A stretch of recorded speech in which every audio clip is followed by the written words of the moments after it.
ूर्णजिनं वीरम् अनन्तवर्णानदं संसहावम् ओच्छादिनियं सारम् केवली शुद्ध केवली भणितम्। यह नियम सार परमागम, इसका तीसरा अधिकार शुद्ध भाव अधिकार, उसकी गाथा नंबर 55 अपनी पिछली बार शुरू की थी रविवार को। आज उस पर आगे चर्चा करेंगे। पहले गाथा लेते हैं। व्यवहारणय चरिते व्यवहारणयस्य होति तव चरणम् चारित्रे तव चरणम हो दिने क्षय दो। इसमें दो अंतर मैंने खास महत्वपूर्ण बताए थे, याद रहे आप लोगों को? सब आप बताएंगे। दो कौन से खास अंतर बताए थे, ध्यान देने योग्य दो पॉइंट।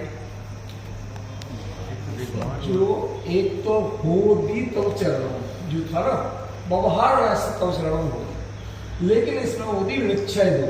इसमें था षष्ठी एक वचन, इसमें था पंचमी एक वचन।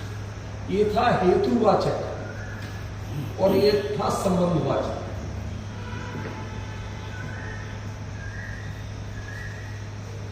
ये जो बड़ा अंतर था पहला, वो ये था, ठीक है। फिर जो आचार्य ने अंतर किया था कि यहाँ व्यवहार है चरित्रे और यहाँ चारित्रे। इसका तो आज बताना था, पिछली बार नहीं बताया था।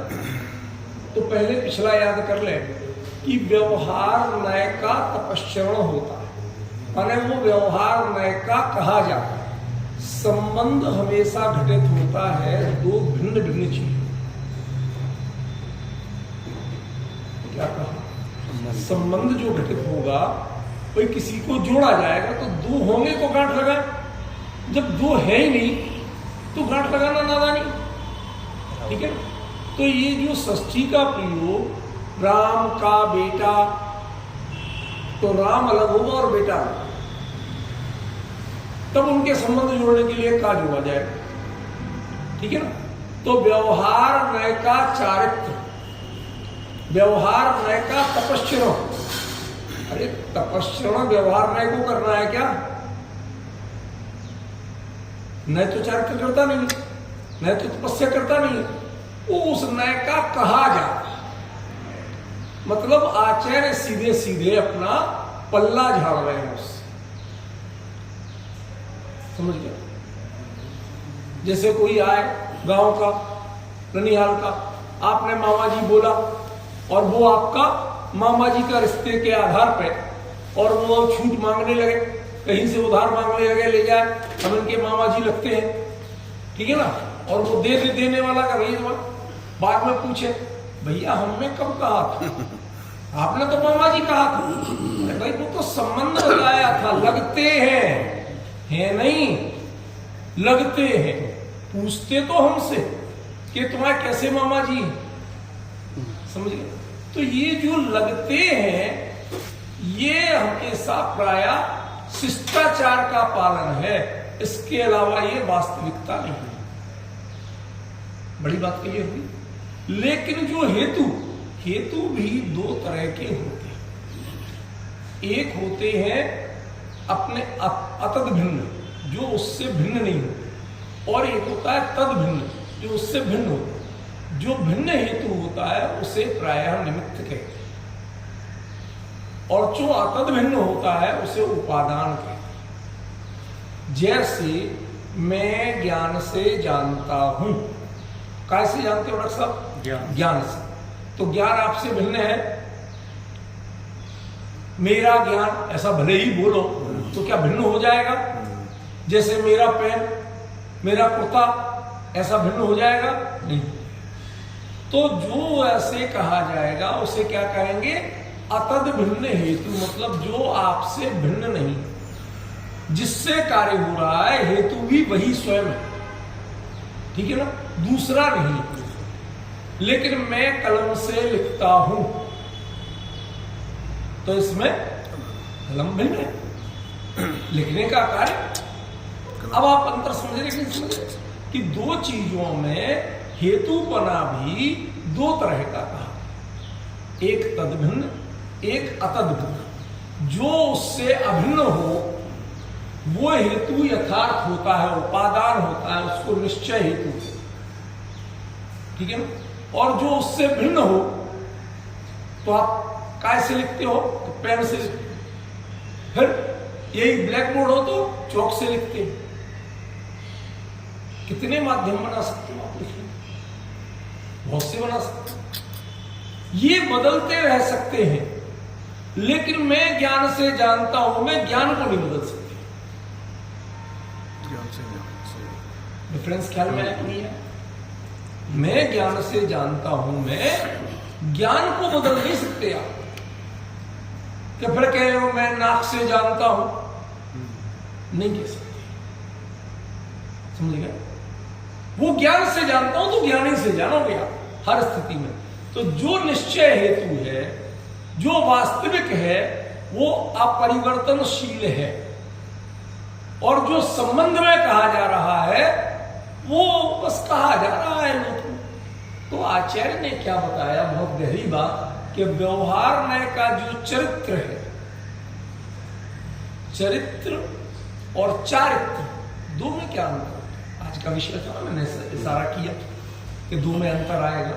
तो चरित्र और चारित्र, आपको लग रहा होगा एक डंडी एक्स्ट्रा लगी, मोटे मोटे तो नहीं लग रहा, लेकिन ये डंडी एक्स्ट्रा कब लगती है, कभी सोचा आपने? देखो मैं एक दो एग्जांपल लिखता हूं, आपको समझ में आएगा।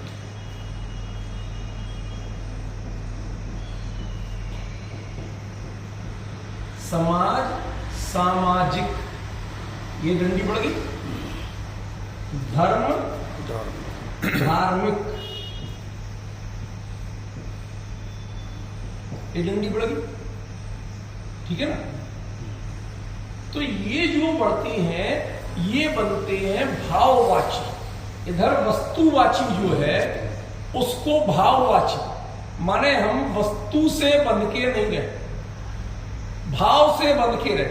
जैसे मैं ज्ञान से जानता हूं, तो आप कैसे जानोगे, आप भी ज्ञान से जानोगे। नारकी कैसे जानेगा, वो भी ज्ञान से जानेगा। देव कैसे जानेगा, वो भी ज्ञान से जानेगा। पॉइंट समझ में आएगी। तो जो ऐसा हेतु पर भाववाची होगा जब, तो वो सर्वव्यापी होगा। जीव का है, जीव ज्ञान से जानता है, तो कौन सा जीव नहीं जानता, समझ गए। लेकिन जब तक वो व्यक्तिवाची रहेगा कि महावीर केवल ज्ञान से लोकालोक को जानते हैं, तो अमित जी केवल ज्ञान से लोकालोक को नहीं जानते। क्यों? अब व्यक्ति जुड़, ठीक है ना। अब आपने केवल ज्ञान भी पर्टिकुलर चीज होगी और महावीर भी पर्टिकुलर हो गए, ठीक है ना। तो जो व्यक्तिवाची है वो सार्वभौमिक नियम नहीं बना सकता, यूनिवर्सल ट्रुथ नहीं बन सकता। लेकिन जो भाववाची है वो यूनिवर्सल ट्रुथ बन सकता है। चरित्र और चारित्र, क्या अंतर पड़ा? चरित्र का भाव चारित्र, जो व्यवहार में का चरित्र है, चारित्र नहीं है। वो व्यवहार में से बंध के चल रहा। डिफरेंस ख्याल में देखो, ऐसे बुरा मत मानना। मेरा कर्तव्य होता है कि मैं आपको जितनी मेरी क्षमता है, जितनी समझ है, जितना भाव भाषण में आता है, वो छोटी से छोटी चीज समझा के चलो। क्योंकि मैं अच्छी तरह जानता हूं कि अब कोई भी ग्रंथ की कोई भी गाथा इस जीवन में द्वारा तो चला नहीं पाऊंगा, क्योंकि आगे आगे के विषय हैं। जब तक जीवन में, जब तक और ग्रंथों को मर्म निकालेंगे, तो जब जो चल रही है उसको मैं पूरा खुलासा करना पसंद करता हूं। जितने हैं अपने पास उतना माल दे जाओ। आप वो लोग ऑन रिकॉर्ड भी कर लेते हैं, आगे चलता रहता है, वो दूसरे माध्यमों से जाता रहता है, कोई कभी भी जान ले, कभी भी सुन ले। एक समय था कि जब लोग नियम सार पे बोलने को तैयार नहीं थे आसानी से। आज तकरीबन, पहले प्रवचन सार पे बोलने को तैयार नहीं थे, फिर दनादन चारों ओर प्रवचन सार की होने लगी। नियम सार पे नियम सार के होने लगी। भक्तामर पे बोलने भक्तामर की खूब होने लगी जगह जगह। दरअसल क्या है, लोग किसी को, मैं ना अपना श्रेय लेना चाहता हूँ ना किसी को कमजोर कहना चाहता हूँ, मैं कर तो चाहिए।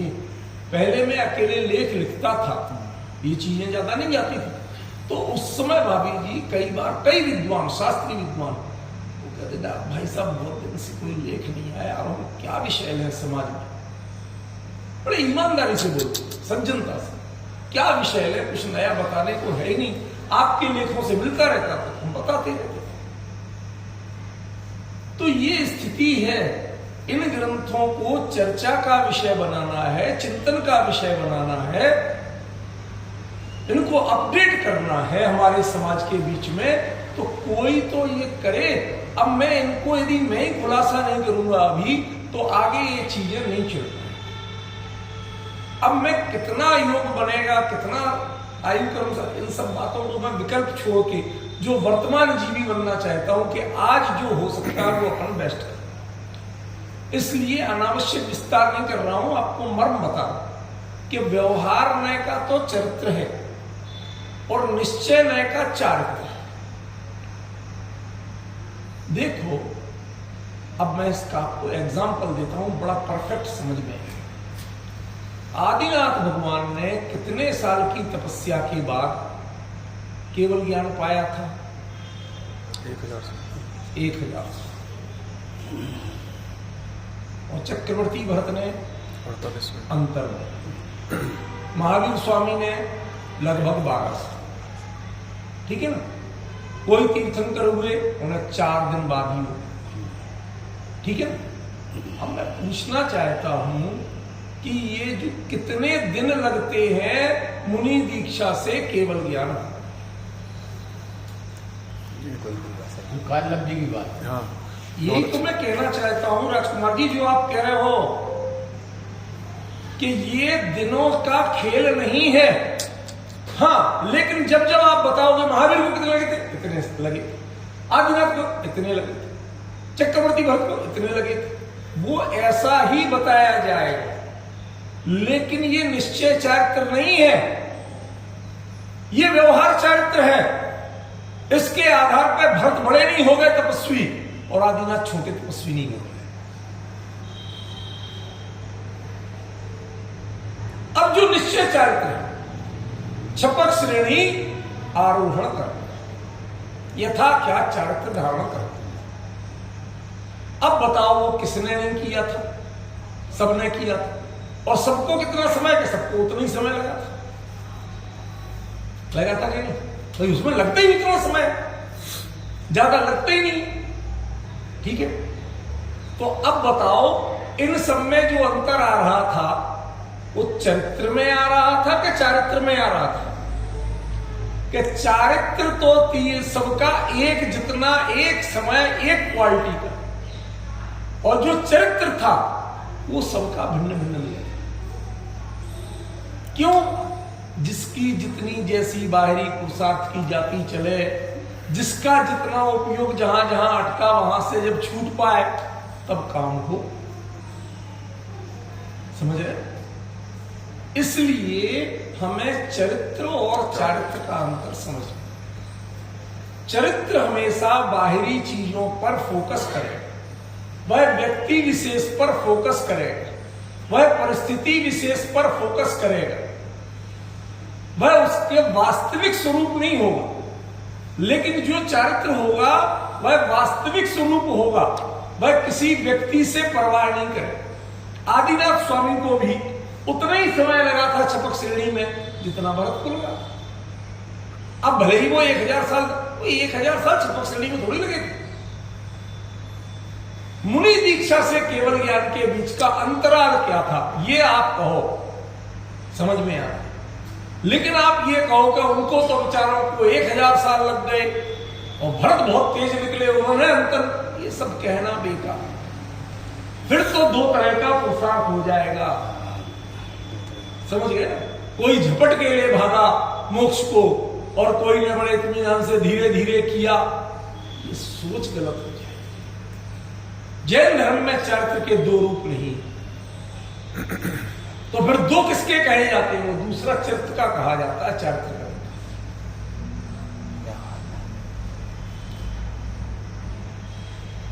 अब डिफरेंस ख्याल में आया सचिन? क्या अंतर पड़ा? निश्चय नय का जो चारित्र है वो निश्चय दो, वास्तव में तो यही होता है, चाहे वो भरत हो और चाहे आदिनाथ हो, चाहे 1000 साल वाले हो, चाहे अंतर मुहूर्त वाले हो, असली चारित्र की जाति और पुरुषार्थ जो है वो उतने ही समय का, उतने ही पोटेंशियल का होता है, उसमें कोई कमी बेसी होती, उनमें उतने ही गुणस्थान आते हैं, उस गुणस्थान में उतने ही कर्मों की बंध विच्छुत्ति होती है, उसमें कोई फर्क नहीं पड़ता। डॉक्टर साहब बंध विच्छुत्ति का कुछ आपको ऐसा है ना डॉक्टर साहब, मैं जितना जानता हूं, पता नहीं उनको कितना अभ्यास है, लेकिन जितना मैं जानता हूं कि इनको कुछ चीजें बताते चलना चाहिए। बंध विच्छुत्ति का मतलब है पहले जो कर्म बंधे थे तो उन कर्मों की जो क्वालिटियां हैं, ज्ञानावरण दर्शनावरण जो है, तो कौन सा कर्म किस गुणस्थान के बाद नहीं रहे, समझ गए? सब एक साथ नहीं छूटते। क्यों? जो जहां तक प्रभावित कर सकता है वहां तक रहता है, जो जिसके बाद जिसका असर ही नहीं हो सकता वो नहीं होता, जिसका कोई फंक्शन नहीं, संभावना नहीं। तो देखो, जैसे हम रॉकेट छोड़ते हैं ना, तो रॉकेट छोड़ते हैं तो उपग्रह छोड़ते हैं, असली तो उपग्रह छोड़ते हैं, रॉकेट तो ले जाने का माध्यम है, तो उसमें कई तरह के लगे होते हैं। एक इतना लंबा बंबू सा, पर उसमें 4-6 साइड में लगे होते हैं, ठीक है ना, और जो बंबू सा है उसमें भी 3 या 4 स्टेज होते हैं। तो इतनी ऊंचाई पर जाने के बाद ये 4-6 जो चिपके थे वो खुल गए, अब ये ज्वला, अब ये जल के ले गया, उतनी ऊंचाई के बाद इसका ईंधन भी खत्म, तो ये अपने आप गिर गया। क्यों? नहीं तो इसको ढोने में ईंधन लगेगा। समस्या ये है कि जो चीज अब काम की नहीं है, यूजफुल नहीं है, उसको आगे बोझा है, वो ढोने में ईंधन लगेगा, तो उसको वैज्ञानिक गिरा देते हैं। सही है कि नहीं? फिर उससे ऊपर ले जाने में उधर ईंधन की जाती अलग चाहिए, क्योंकि वहां ऑक्सीजन नहीं है, बिना ऑक्सीजन के चलने वाला ईंधन चाहिए। अभी तक ऑक्सीजन में से चलने वाला ईंधन चल रहा है, समझ गए? उसकी गति, उसकी दिशा अलग चाहिए, वो उधर तक ले गया, उसके बाद उसका काम खत्म हुआ, वो भी गिरा दिया। फिर लास्ट में जिसमें उपग्रह रखा है वो इतना सा डब्बा रह जाता, पर उसमें छोटी सी मोटर लगी होती है। फिर आखिर उसको कब दागते हैं कि जब वो उसके अक्षांश देशांतर सेट करना होते हैं। क्यों? हमें कहां के चित्र लेना उपग्रह से, वो उसके काम है, वो उसको ऊपर नीचे करने के काम नहीं आती, वो डायरेक्शन सेट करने के काम, समझ रहे हैं? तो बताइए कितने तरह का ईंधन और कितने तरह के रॉकेट। एक निश्चित समय के बाद जब उसके ईंधन की क्वालिटी का यूज ही नहीं रह गया, परिस्थितियां ही बदल गई, तो उसको डब्बे को साथ रखना बेकार, वो डब्बा छोड़ दो, गिरा दो। अरे साहब यहां से तो जोड़ जोड़ के ले गए थे, तो वो गिराने के लिए जोड़ के ले गए, समझ गए? ऐसा पैसे का नहीं, आया था पैसे, लेकिन अब पैसे ज्यादा खर्च होंगे भी उसे आगे ले जाना चाहोगे और तुम मंजिल पे पहुंच नहीं पाओगे। क्यों? क्योंकि उसमें जितना ईंधन है वो इतने वजन को ही ले जा सकता है, इससे ज्यादा वजन उस पर डालोगे तो मंजिल पर नहीं पहुंचोगे। यही स्थिति कर्मों की बंध विच्छित्ति की है। अब जिसके आगे जिस कर्म का फंक्शन ही नहीं है, जैसे ज्ञानावरण, अब केवल ज्ञान हो गया तो ज्ञानावरण का क्या फंक्शन? जब वो रहेगा तो कुछ ना कुछ तो करेगा, पूरा बात। अब परिपूर्ण ज्ञानी के लिए केवल ज्ञान क्या करो, ज्ञानावरण क्या करेगा? केवल दर्शन वाले के लिए दर्शनावरण क्या करेगा? पूर्ण वितरागी के लिए मोहिनी क्या करेगा? बताओ जरा। क्योंकि मोह का काम तो वितरागता नहीं होने देना है। अब जब वितरागी हो ही गया तो क्या करेगा ये मोहिनी? तो इनकी क्रमशः बंध विच्छित्ति होती जाती, ये छूटते जाते, ये वही रॉकेट की तरह, समझ गए? उससे आगे फंक्शन नहीं तो छूट गए। इस रूप में जिनवाणी में जो बताया गया वो अत्यंत वैज्ञानिक बताया गया, वो कल्पित बातें नहीं है, उसको आप क्रॉस चेक करेंगे तो वो पूरी तरह साइंटिफिक निकलेंगे। समझ रहे हैं डॉक्टर साहब? तो ये जो है कि जब व्यवहार नय का चारित्र में आपको ये छूटा, ये मिला, ये सब बातें रहेंगी। निश्चय नय के चारित्र में क्या किया कि मैं तो अपनी दिशा में बढ़ा, और जो उपग्रह था वो कहता भाई साहब किसका पावर लिया हमने, शुरू में किसका पावर मिला, उसको भी थैंक्स। उसके बाद जिसका मिला कि मैं कैसे बढ़ा, मैं कैसे कक्षा में स्थापित हुआ, कि मैं तो अपने से स्थापित हुआ, दूसरों ने क्या क्या किया वो उनका काम हो जाए। समझ गए? तो यही है चारित्र और चरित्र में अंतर। चरित्र जब भी जो कहा जाएगा वो व्यक्ति केंद्रित होगा, परिस्थिति केंद्रित होगा, लेकिन जो चारित्र होगा वह व्यक्ति और परिस्थिति केंद्रित नहीं होगा, वह सभी पर लागू पड़ेगा। जो हुए आज तक अरिहंत, सबने अपनाया यही पंथ, कहते नहीं कहते? उनके लिए कोई छूट नहीं है, सिद्ध होने के लिए कोई शॉर्टकट नहीं। अनिवार्य कार्य तो सभी को करना ही पड़ते हैं, अनिवार्य पुरुषार्थ सभी एक जैसा करते हैं। अब चाहे कोई उपसर्ग केवली हो, चाहे सामान्य केवली हो, चाहे तीर्थंकर केवली हो, सब एक जैसा पुरुषार्थ। समझ गए?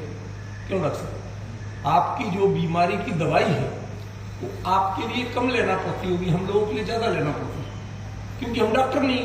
और आप तो जानते हो दवाइयां, या आप तो खाली जान लो तो ठीक हो जाते हो। आप मान रहे हो उस चीज कि ये जो नॉलेज के कारण हम भले डॉक्टर कह रहे हैं और आप आम मरीज कह रहे हैं, ये भेद रहे। लेकिन यदि वही बीमारी होगी और वही इलाज करना पड़ेगा तो प्रक्रिया एक ही करना पड़ेगी, मुझे भी वही और समझ रहे? तो जो चारित्र है उसमें कोई पार्शियलिटी, कोई भेद नहीं, लेकिन चरित्र में बहुत भेद होता है।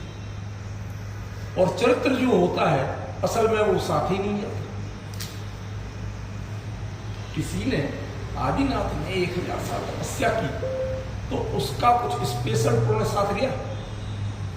उनको हो सकता सिद्धसला पे जरा बढ़िया जगह मिली, पुण्य और क्या करे भाई, आपके लिए पुण्य क्या करता है, बेहतर पोजीशन दिलाता है।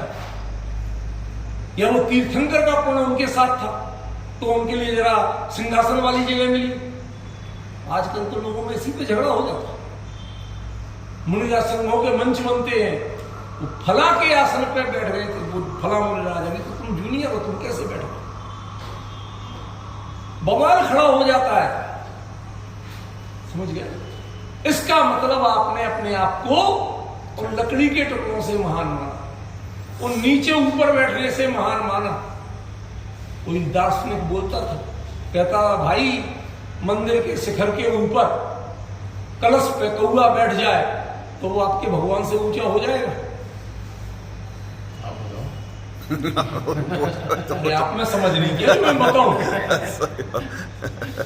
उसके बाद आप उस कौए को नहीं पूजोगे भगवान ही को। इसका मतलब है कि आपने ये माना है कि वो ऊंचे नीचे बैठने से कुछ नहीं होता है, असली चीज तो गुणों पर आधारित है, और गुण जिसमें है पूजा उसकी होगी, जिसमें गुण है नहीं उसकी पूजा होने वाली। तो जो बाहर में ऊंचा नीचा दिखता है वो चरित्र हो सकता है, जो वास्तव में चारित्र है उससे कोई अपग्रेडेशन और लोग्रेडेशन नहीं, डिग्रेडेशन नहीं। ठीक है, ये पहचानना हमें बहुत जरूरी है। इसीलिए आचार्य ने क्या कहा कि जो व्यवहार नय का चारित्र कहा जाता है, मतलब तुम जितने अभी तक 28 मूल गुण पालन कर रहे थे, 28 मूल गुणों में सारे के सारे चरित्र के भेद हैं, एक भी चारित्र का भेद नहीं। क्या कहा? 28 के 28 मूल गुण महाराज के वो चरित्र के भेद हैं, चारित्र के भेद नहीं है। क्या कहना चाहते हो आप? बात समझ में नहीं आई, अभी आएगी समझ। जो चरित्र के भेद होते हैं, साधन होते हैं, उनसे पुण्य कर्म का बंध होता है, और जो चारित्र के प्रारूप होते हैं उनसे कर्मों की निर्जरा होती है। अब डिफरेंस समझे क्या? जो चरित्र के भेद है उनसे पुण्य कर्म का बंध है, जो चारित्र के प्रारूप हैं उनसे कर्मों की निर्जरा होती है।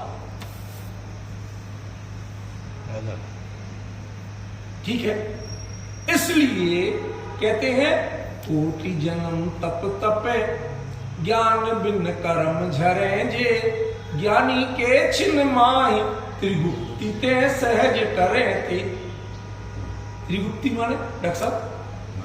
मन गुप्ती, वचन गुप्ती, काय गुप्ती। क्यों सचिन, ये 28 गुणों में आते हैं ना? मुर्गा बना दूंगा ही नहीं गुप्ती नहीं।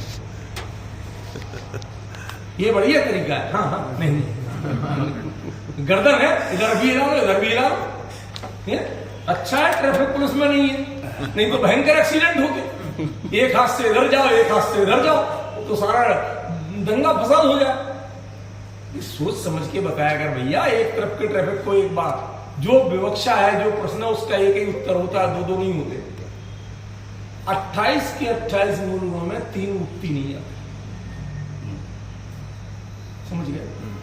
इसलिए 28 मूल गुण चरित्र है और 3 गुप्ती चारित्र है, समझ गए? इनसे बंद होगा, भले ही बढ़िया से बढ़िया पुण्य का हो, लेकिन होगा बंद। और इनसे जो बंधे हुए हैं उनकी नजरा होगी, चाहे तुमने अच्छे बांधे हो चाहे बुरे बांधे। समझ गए? कॉन्सेप्ट है बंध और नजरा। इसलिए जब मुनिराज, ये प्रकरण कहां का है? प्रकरण कहां का है? नियम संलेखना। भूला, प्रकरण कहां का है? नियम संलेखना। जब मुनिराज नियम संलेखना लेते हैं तो जो व्यवहार नय का चरित्र है, तो व्यवहार नय का, भैया तुम व्यवहार में कहो, और तुम व्यवहार का क्या करना?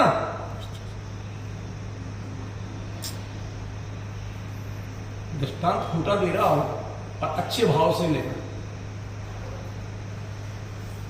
किसी की देह पूरी हो गई, ठीक है, अब उसका जो शव यात्रा है उसमें रेशम का शॉल उड़ाना, मोती की माला डालना या चंदन की चिता सजाना, इसमें आपका ईगो सेटिस्फाइड होता है कि अगले की शान बढ़ती? हमारा ही मेरा प्रश्न समझ में आया डॉक्टर साहब? आसानी से सरल सा प्रश्न।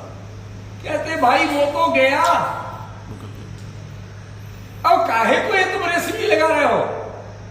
इसीलिए भारतीय संस्कृति में सूती सफेद मलमल का कपड़ा लगता है, दूसरे कोई सानु शौकत होता है कि नहीं होता? जो बांस की अर्थी बनती है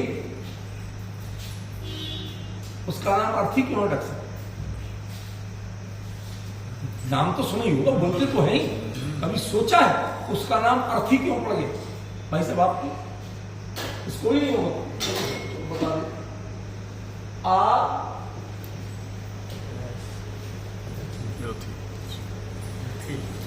इसका कोई आत्मानम रथी विद्धेत, आत्मा को रथी जानो, शरीरम रथमेव च, और शरीर को मानो रथ। तो जब रथी ही नहीं है तो रथ को रथ कौन कहे? तो उसका नाम पड़ गया आरथी। हमें रथ की चिंता नहीं है, रथी है तो ठीक, और रथी नहीं है तो वो अरथी है, वो रथ नहीं है। ये है आत्मदृष्टि। भाई साहब आज से करीब 25-26 साल पहले जब साहू अशोक जी दिवंगत हुए थे तो मधुसूदन आनंद वो हुआ करते थे उसके एडिटर बहुत टाइम से। रात को 11:30 बजे तक घर के बाहर बैठे रहते गाड़ी में। भाई साहब लिख दो तो छपना है ये सुबह 4000 पेज का आर्टिकल, समझ में आया? उस दिन पेपर लेट निकला था, डिस्ट्रीब्यूट लेट हुआ एक उस आर्टिकल के कारण। उसमें ये चीज दी गई थी, आत्मानम रथी विद्येत शरीरम रथमेव च। हमारे एक परिचित हैं, आप जानते हैं देवेश गुप्ता, बताए जी। उनकी सगी बहन, उनका बेटा कुछ दिन पहले जवान बेटा ऐसी बाइक से निकल रहा था, किसी ने कुचल दिया, चला गया। अब वो बिल्कुल विक्षिप्त सी हो गई, ऐसी पड़ी रहती, ना खाना ना पीना ना कुछ करना। अब उनके पतिदेव भी बहुत सेवा करें, पर उनमें कोई चेंज ही नहीं है, सुने ही नहीं किसी की। तो वो परेशान, 2-2.5 महीने हो गए, रोज ऐसे मुर्दे की तरह पड़े, बस आंख खोल रही, देख कुछ भी डाल दो, इतना चला जाए, मुंह में चला जाए, बह जाए, बिल्कुल मतलब लाइक वेंटिलेटर जैसे हो गई, बिल्कुल हालत। उस दिन उन्होंने सुबह नवभारत टाइम्स में मेरा लेख पढ़ के उन्हें बड़ा पसंद आया। उन्होंने लेख को खोल के ऐसा वही पेज और उनके सिरहाने रखा। अच्छा, उनके पूरे खानदान में सारी बहन वगैरह मेरी बहुत इज्जत करती, बहुत अपना भाई मानती, अपनापन देती। तो उनने देखा मेरा नाम, ये तो सुदीप भैया का है, तो उन्होंने पढ़ लिया। पढ़ने के बाद आधा पौना घंटे बीता, वो दूर से देख रहे, बाहर बैठ के चाय पी रहे, बालकनी में देख रहे क्या होता है। आधा घंटे बाद वो उठी, पूरा पढ़ के विचार करके, और उसके बाद आपने चाय पी ली, अकेले पी ली, हमें नहीं दिलाई। वो व्यक्ति ने मुझे फोन किया, कहते भाई साहब बड़े बड़े डॉक्टरों का इलाज करा के थक गया था, दुनिया भर के ओझा दुनिया टोने टोटके सब कर लिए थे, लेकिन एक लेख ने हमारे तो घर बदल दिए। बच्चों को मां मिल गई, मुझे पत्नी मिल गई, और सब परिस्थिति चेंज हो गई। आत्मान रथी विद्येत शरीरम रथमेव च। शरीर रथ है, लेकिन हमारे देश में शरीर की गिनती नहीं होती है, गिनती होती है तो आत्मा की। आत्मा है या आत्मा नहीं है, बस इसकी गिनती होगी, शरीर की गिनती नहीं होगी। इसलिए उसका नाम क्या है? आरथी।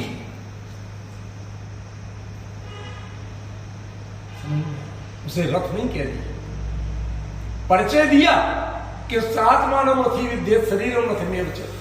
लेकिन जब प्रयोग करेंगे तो ये रथ पड़ा है फला का, ये नहीं कहा जाए। क्या है? सबके लिए एक शब्द, ये अरथी है। इसका रथी चला गया, इसका इतना ही परिचय है। और जब वो अरथी है तो चाहे अरबपति हो चाहे खाकपति हो, सबकी अरथी उसी बांस पे बनती है, वही घास पे लटाया जाता है सूखी। जितने चाहे बड़े पैसे वाले बने रहो, क्यों? क्योंकि सम्मान रथ का नहीं होता है, रथी का होता है। अब डिफरेंस ख्याल में आया? बिल्कुल क्लियर कॉन्सेप्ट समझ में आ रहा है? अब देखिए, व्यवहार में चलते ये किसकी बात कर रहा है?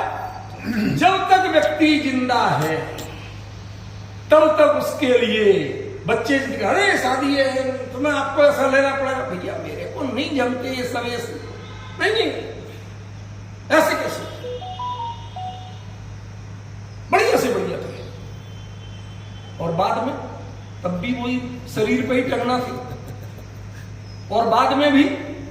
लेकिन जब ले जा रहे होंगे 4 कंधे पे, तब वो सूती मलमल का कपड़ा, बोई बांस का, क्यों? क्योंकि आत्मदृष्टि है। जब तक आत्मा विद्यमान है वो सत्कार आत्मा का है, शरीर का नहीं। हमारे देश में शरीर का सत्कार किया ही नहीं गया, समझ रहे हो नरेंद्र जी? ये जितना व्यवहार चारित्र है, ये शरीर का श्रृंगार कब तक है? जब तक आत्मा है, तब तक सारे केस लागू पड़ते हैं। किसी को कोर्ट में जाके एफिडेविट दे दो, डेथ सर्टिफिकेट दे दो, तो जज उसके बाद उस केस पर सुनवाई नहीं करता, क्योंकि मुद्दई चला गया। मुद्दे मौजूद हैं, लेकिन मुद्दे ही चला जाए तो मुद्दों पर चर्चा नहीं की जाए। 28 प्रकार के मूल गुण करता होगा जो, वो बचता तो भोगता। 28 मूल गुणों की रुचि लेने वाला बचे ही नहीं। अब नियम संलेखना की स्थिति में आ गए, अब ये मेरे काम नहीं। 28 के 28 मूल गुण नियम संलेखना वाले मुनिराज के लिए अनिवार्य नहीं होते। वो चले तो ही या स्मृति के यथासंभव पालन करें, अदरवाइज उनके लिए अनिवार्य नहीं है ये। कदाचित बोले तो भाषा स्मृति के भी थोड़े बहुत नियम लगते हैं, पूरे नहीं। क्यों? कभी कभी एज वाइज जुबान लड़खड़ाने लगती है, कुछ का कुछ बोल निकलता है, क्या कर लोगे? चलते समय कदम पूरे प्रॉपर नहीं पड़े, क्या कर लोगे आप? तो इसीलिए मैं प्रयोग करूं यथासंभव जितना हो सके, नहीं तो नियम संलेखना लेने के बाद कोई 28, लेकिन इसमें कोई छूट नहीं है। उपयोग को अंदर में जागृत रखना है, इसमें कभी छूट मिलेगी? मेरा प्रश्न समझ में आया कि नहीं? उपयोग को अंदर में जागृत रखना है, इसमें छूट नहीं मिलेगी भाई साहब, तय जानना। वो भावना वैसी की वैसी चाहिए, उसमें अंतर नहीं चाहिए। किसके लिए किया जा रहा है, वो डिफरेंस समझना पड़ेगा।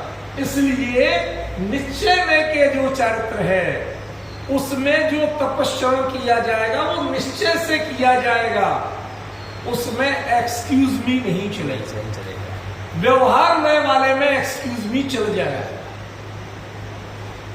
शरीर शिथिल हो, नहीं वैसा आचरण कर पाए जैसा मुनिराज को करना चाहिए, तो है ही मुनिराजों का, तो चल जाएगा।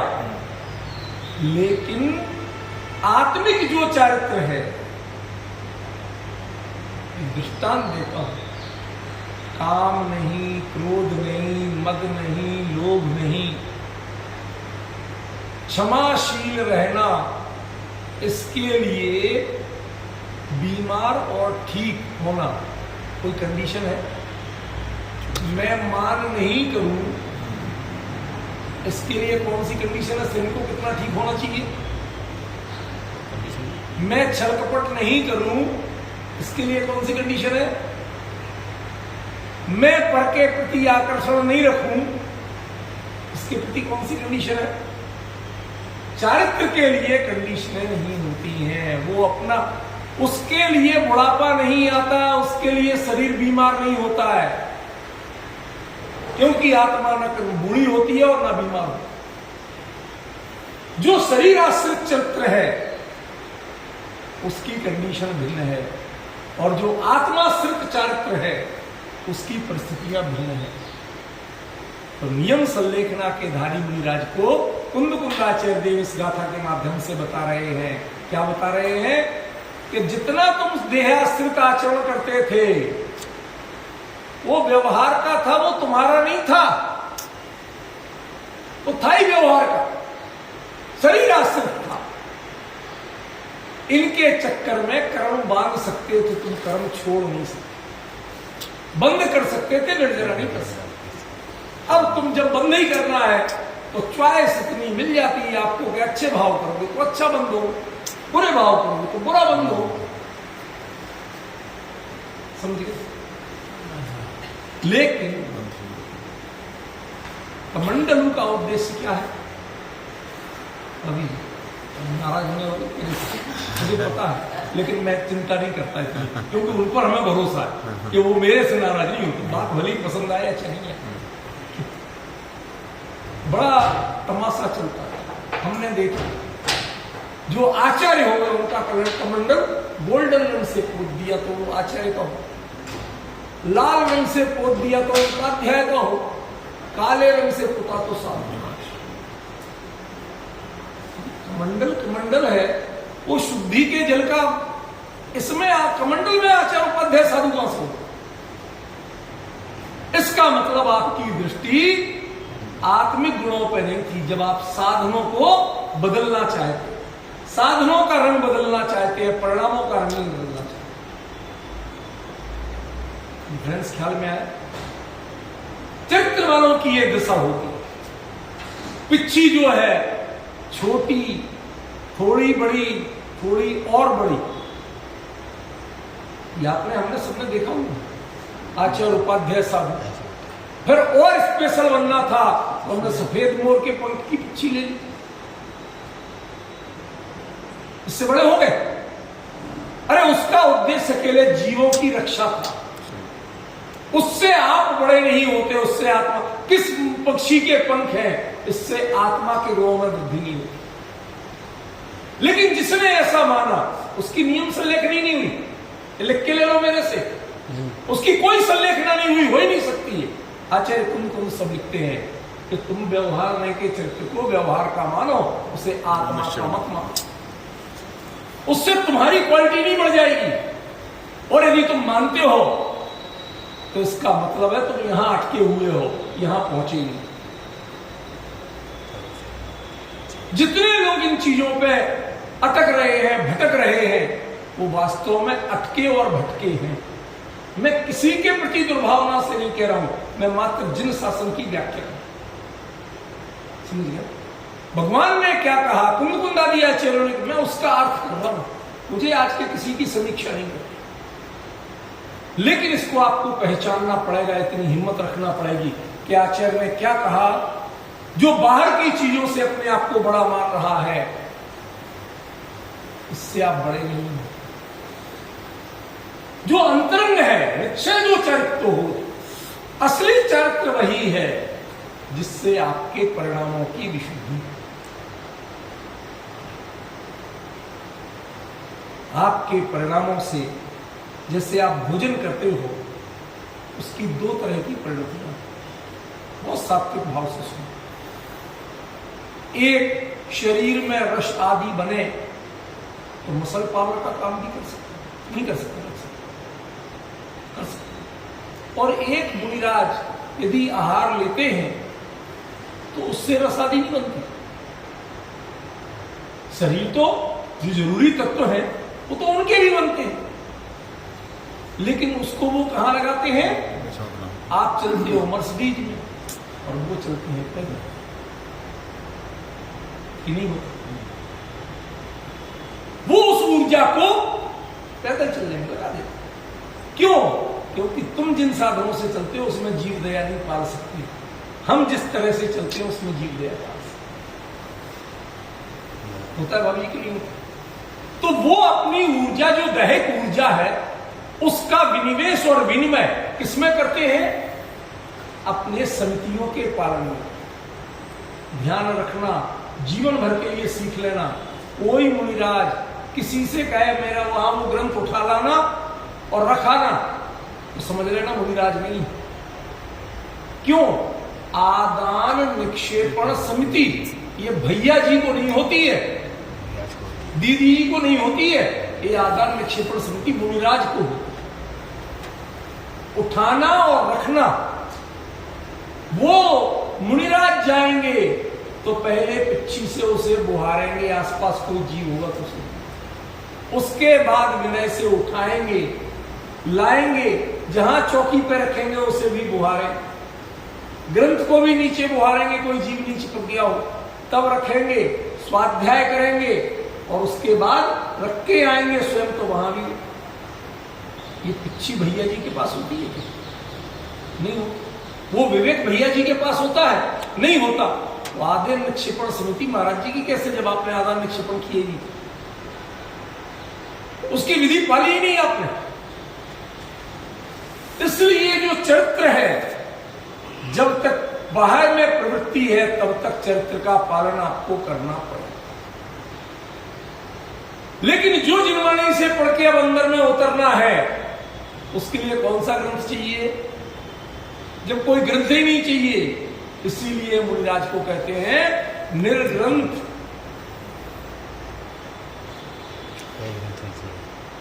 देह की भी कपड़ों की ग्रंथि होती है, परिग्रह की भी ग्रंथि होती है, मोह की भी ग्रंथि होती है, और शास्त्र की भी ग्रंथि होती है।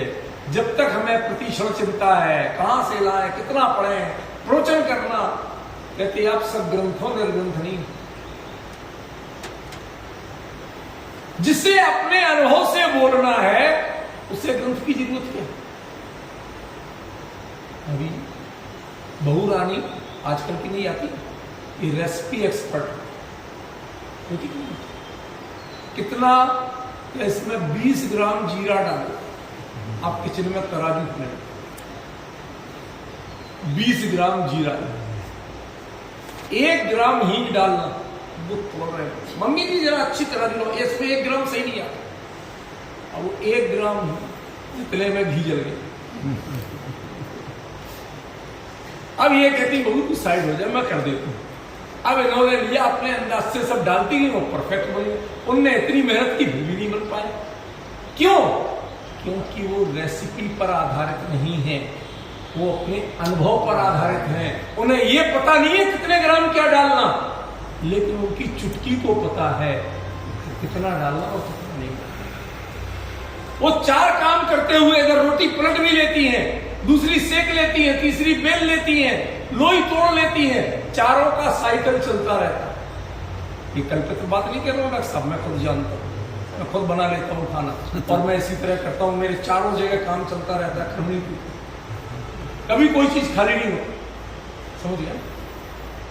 तो ये जो प्रैक्टिस की चीज है, जो अनुभव की चीज है, वो रेसिपियों और लेक्चरों से नहीं आती है, वो ग्रंथों से नहीं सीखते हैं। मुनिराज नरेंद्र क्यों होते हैं? क्यों? क्योंकि ग्रंथों में जो कुछ बताया वो अपने जीवन के अनुभव से उन्होंने प्रमाण किया हुआ है। जिन्होंने अनुभव से जान लिया, उन्हें ग्रंथों से क्या जानना। इसलिए मुनिराज को निर्ग्रंथ कहा है। समझे? आज हर चीज ग्रंथों पर आधारित है। सच्ची बात बताता हूं आपको, किसी का व्यंग नहीं कर रहा हूं, पर अपने जीवन की सच्ची घटना है, बता रहा हूं आपको।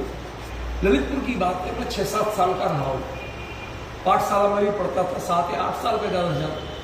तो पाठशाला में पढ़ता था, तो पाठशाला में ऐसा पढ़ लिया कि मुनिराज को हर अंतर मुहूर्त में आत्मा की अनुभूति होती। पढ़ लिया, मैं तो यही पता नहीं आत्मा की अनुभूति होती क्या है, लेकिन वाक्य पढ़ लिया। तो दोपहर को किसी काम से बाका जी ने मंदिर भेजा। वो मंदिर का जो माली होता है उसको कुछ काम बताना, पहले होते थे ना घर में बुलावा वगैरह, तो वही माली जाता था, वो उससे सबके घर पता है, सबका पता है। तो जिसको बुलाना है वो लिस्ट पकड़ा दो, वो सबके ना कह आते। तो मैं वो लिस्ट देने गया। अब महाराज जी बरामदे में बैठे हुए, उन्होंने कहा जा रहा है, कैसे चला गया, बैठ गया। जब क्या करो, दुनिया भर की बातें कही, वो पूछते रहे, नमगर मन करते बता दिए, चित्र किसके बच्चे बता दिए। अब अभी जाओ, नहीं बैठो बैठो। तो बच्चा उसके भी पीड़ा को बुलाया। मैंने कहा महाराज जी एक बात मैं पूछ लूं? तो पूछो। हमने कहा साहब शास्त्र में हमने पढ़ा है कि मुनिराजों को हर अंतर मुहूर्त में आत्मा का अनुभव होता है, आपको होता है कि नहीं? अब बताइए। अब जो शास्त्र में लिखा है तो होता ही होगा, ये ईमानदारी को सरकार में मैं कुछ नहीं मिला रहा, किसी का अपमान नहीं कर रहा। जो जिन्होंने लिख बैठ के वही वाक्य बोल रहा हूं जो उन्होंने उत्तर दिया। शास्त्र में लिखा है तो होता ही होगा, ये अनुभव ये होता ही होगा वाली चीज नहीं है। तुम्हें को पता नहीं, तुम्हारा अनुभव तुम्हें पता नहीं, ये निश्चय चरित्र की बात। निश्चय चारित्र होगा नहीं, होता है। निश्चय में से भले ही कहा जाए, लेकिन वह निश्चय से ही होता है, और वह निश्चय न से नहीं होता। निश्चय न से कहा जाता है, निश्चय में उसका स्पोक्समैन भले ही है, लेकिन वो होता है असल में वह किसी औपचारिकता में नहीं। समझिए, इतना बड़ा अंतर है भाई साहब, आप सोचो जरा। है कि ये चीजें हमें समझना चाहिए। कुंदकुंदाचार्य कहते हैं कि नियम संलेखना लेने वाला जो जीव है उसकी खूबी क्या होगी? उसकी खूबी है कि जो निश्चय से हो रहा है उसको संभालेगा। व्यवहार मय का जो है वो व्यवहार का है। जब शरीर चलेगा, हम चलेंगे, चलने का राग होगा तो ये समिति देखी जाएगी जितनी पलेगी। समझिए, कोई चीज उठाना रखना होगी तो आदान निक्षेपण समिति देखी सुनी जाएगी जितनी पलेगी। लेकिन आत्मा का अनुभव देखा सुना जाएगा जितना होगा। तो ये रीजन, ये तो तुम्हें असल में करना ही है। तो नियम संलेखना वाले के लिए क्या हुआ कि ये जितना चल जाए, मजबूरी में करना पड़े तो कर ले, उसका निषेध नहीं कर रहे, वो व्यवहार कहलाएगा। लेकिन जो निश्चय ने कहा बताया है, चारित्र जो भाव रूप बताया है, अनुभव रूप बताया है, वह तो निश्चय जो माने असल में होगा। वह शास्त्र में लिखा है कि अनुभव होता है तो हमें भी होते ही होगा, ये ऐसा उत्तर नहीं चाहिए। आपको बताओ होता है तो कैसे, क्या करने पे होता है, कैसा लगता है अनुभव की दिशा में। बुरा मत मानना, किसी पर कटाक्ष नहीं कर रहा हूं, शांत भाव से पूछना। अनुभव के जब मुनिराजों को होते ही होता है तो जिसकी जिसमें भक्ति हो उनसे जाके बाकायदा खूब ढोक देना, में कोई ऐतराज नहीं, पर उनसे पूछना कि महाराज अनुभव कैसे होता है, आत्मानुभव की दिशा में आपको क्या लगता है। अब वो क्या ये लफाजी बन रहा है, कोई समझ लेना कि मामला गड़बड़ है। वो अतीन्द्रिय निर्विकल्प विषय है, वो शब्दों में नहीं आता। जिन्होंने ऐसे घुमाया आपको, वो आपको टरकाना चाहिए। अरे कुछ तो बताओगे, उसके पहले अनुभव होने वाला है, उसके पहले कैसी फीलिंग। आपको नींद आने वाली होती है तो उसके पहले बॉडी के एक्सप्रेशंस आपको पता होते हैं कि नहीं होते। बुखार आने वाला होता है तो उसके पहले बॉडी में क्या लगता है आपको कुछ तो पता होता है या कुछ नहीं होता है? होता है ना डॉक्टर साहब? तो अनुभव के पहले भी आपको क्या होता है महाराज उतना ही बता दो, एक भी बताने में समर्थ नहीं होगा, ये गारंटी दे रहा हूं। उसका कारण ये नहीं है कि मैं किसी को प्रमाण पत्र बांट रहा हूं, उसका असली कारण ये है कि उनका सारा फोकस इस पे है, इस पे फोकस नहीं है। निश्चय की बात को तो वो किसी और की बात मानते हैं, जबकि व्यवहार भी निश्चय जैन दर्शन का है और निश्चय भी जैन दर्शन। व्यवहार जैन दर्शन का शरीर है और निश्चय जैन दर्शन की आत्मा है। अब आत्मा को निकाल के अरथी तो बना सकते हो जैन दर्शन को, रथ नहीं कह सकते। इसलिए इस पर फोकस आपको करना ही पड़ेगा। नियम संलेखना वाले मुनिराज जो होते हैं वो इन पे फोकस करते हैं, इसको वो खुद देखते हैं और ये जितना व्यवहार के अनुसार रूटीन प्रैक्टिस है हो जाती है। कई बार कई काम हम करते हैं, बड़ा दुविधा होती है। आप लोगों को जो बात बताऊंगा मजाक बताऊंगा, नहीं तो मेरे इधर उधर ढिंडोरा पीट। बचपन में क्या था कि वो हाथ की चक्की चलती थी, घर में पिसता था, माँ का दादी का सबका नियम, घर में पिताजी का 3 दिन से पुराना आटा नहीं लेंगे, घर के धुले गेहूं का आटा चाहिए, चक्की पिसवाने जाओ मिलावट कर देता, किसका पिसने में थोड़ा बहुत तो आता ही आता भाई, पहले जो पिसा उसका थोड़ा बहुत तो आपके में आएगी, तो हाथ से पीस।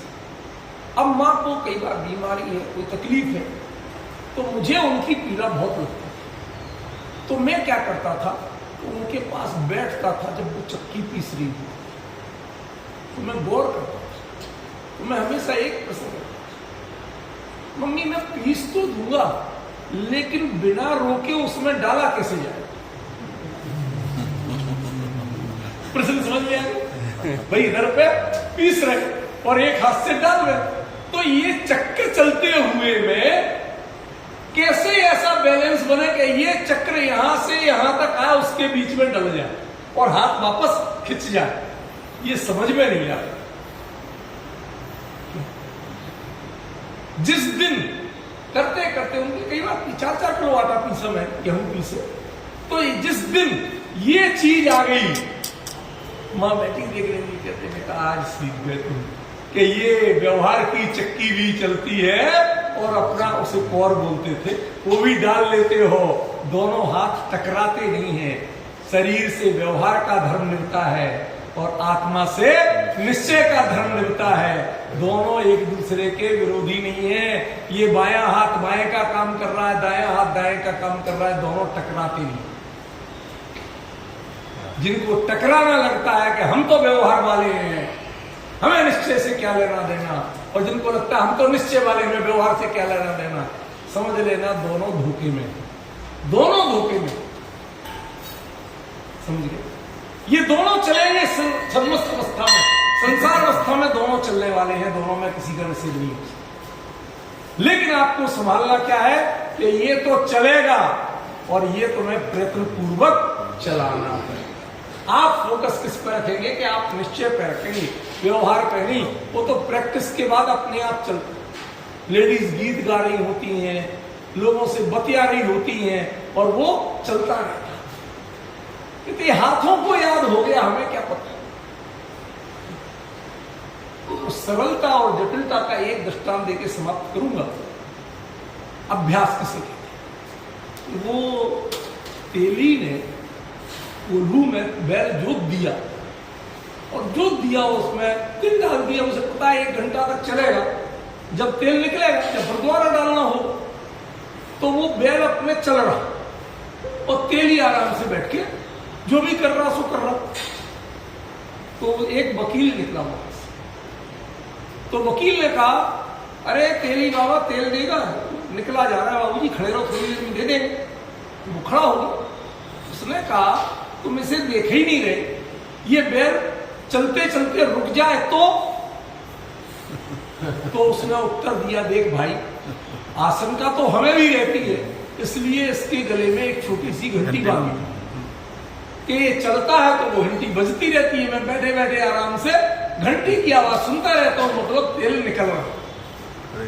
तो वकील ने कहा कि तेली बाबा ये खड़े होके सिर हिलाता रहे तो कहते मेरे बेले ने वकालत नहीं पड़ती। इसके पीछे का मर्म जानिए आप, मैं चुटकुलेबाजी नहीं कर रहा हूं। हम बुद्धि से छल का प्रयोग ज्यादा करने लगे हैं, हमसे ज्यादा ईमानदार तो पशु है, वो छल का प्रयोग नहीं। मनुष्य गति में छल की प्रधानता बढ़ी, हर चीज में छल करने लगे हैं, हर चरित्र में छल करने लगे हैं। जिस दिन नमक की रसी हो उस दिन मीठा बनता, नमक डल नहीं, खीर बनेगी, नमक का क्या काम। जिस दिन मीठे की रसी हो उस दिन नमकीन पकौड़ी कड़ी बनेगी, उस दिन मीठे का क्या। इन छल वालों को कभी धर्म नहीं हो सकता, समझ गए? ये धर्म से भी छल करते हैं। इसलिए उन्होंने कहा व्यवहार व्यवहार की तरह चलने दो, उसमें तुम अपनी नाक मत घुसाओ, अकल मत घुसाओ। क्यों? जैसा शास्त्र में लिखा है, जैसा तुमने सीखा है वैसा चलने दो। तो फिर ध्यान कहां देना? कि निश्चय लेके चारित्र पे ध्यान दो। स्वरूपाचरण कैसे हो, मैं अपने स्वरूप में लीन कैसे रहूं, मैं अपने काम क्रोध को क्रमशः घटता हुआ देखूं, जानूं, और ऐसा प्रयास करूं कि ये बिल्कुल ही समाप्त हो जाए, तो तुम्हें निश्चय से चारित्र होगा।